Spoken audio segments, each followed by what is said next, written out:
সন্ধ্যা ৮টা থেকে যা পেটের ব্যথা শুরু হয়েছে, একবারে ৩টা অবধি, রাত ৩টা অবধি পেটের ব্যথা প্রচুর পরিমাণে হটে জানো। কি কইব গো কষ্টের কথা, প্রচুর পরিমাণে কষ্ট হটে। আমার বর তো জেগে রইতে সেও ঘুমিয়ে যাইছে। কি করব বলো তো, সেও তো সকালে তো কাজ করতে যাবে না।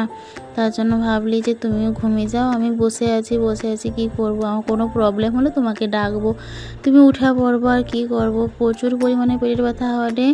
দেখো এই অবস্থায় আমি কিন্তু বেশি কিছু খেতে পারিনি, তাও দেখো এই অবস্থায় যদি এরকম পেটের ব্যথা হয় কি করব বলো তো। ভালো লাগে কি, পেট তো পুরো খেঁচে গেছে।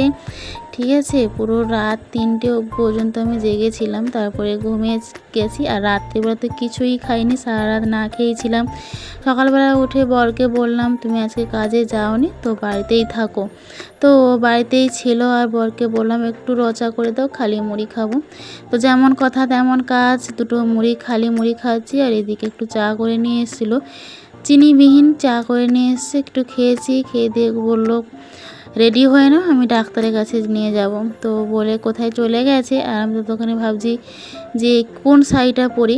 আর শাড়ি তো নতুন বার করা মানে আমাকে আবার ধুতে হবে।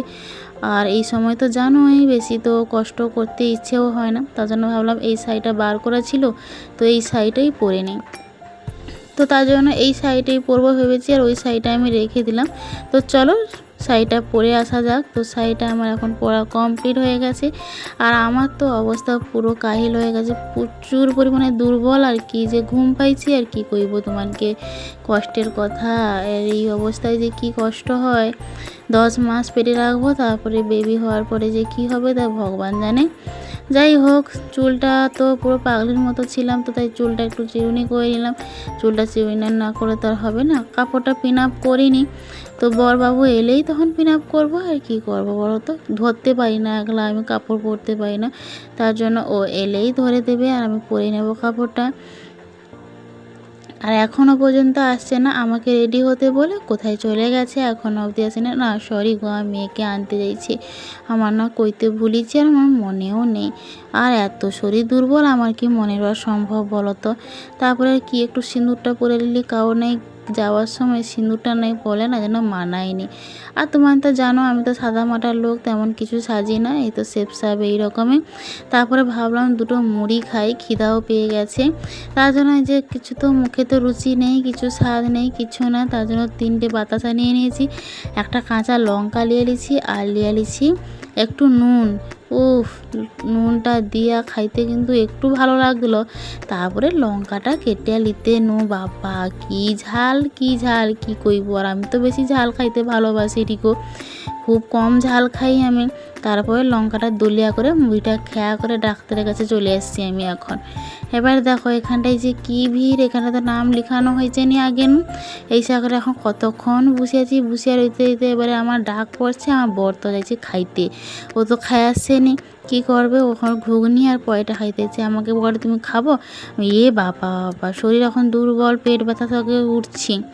ডাক্তার দেখি করে এই যে এখন ওষুধ কিনতে আসছি, ও তো ওষুধ কিনতে যাইছে, ওষুধ দোকানেও ভিড়, যাব ভিড়, কি করবো বলো তো।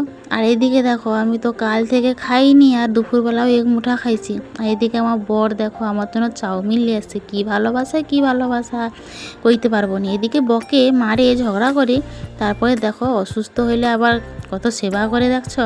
চাউমিন নিয়ে আসে, কোনো খাইনি বলে চাউমিন নিয়ে আসে, ডিম আর চিকেন দিয়ে চাউমিন নিয়ে আসে। উফ, চাউমিনটা খেতে যে কি ভালো লাগে, আমি পুরো মনে হয় 6 মাস পরে আমি চাউমিন খাইনি।